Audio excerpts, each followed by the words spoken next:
बाबा के भभूत चंदन चीज ह गजब के, लीला रे लगावे बदे मिले नहीं सबके।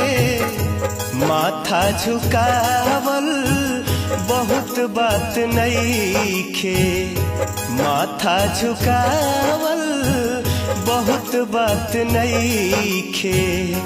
चंदन लगावल बहुत बात होला, देवघर में आइल बहुत बात नईखे। जलवा चढ़ावल बहुत बात होला।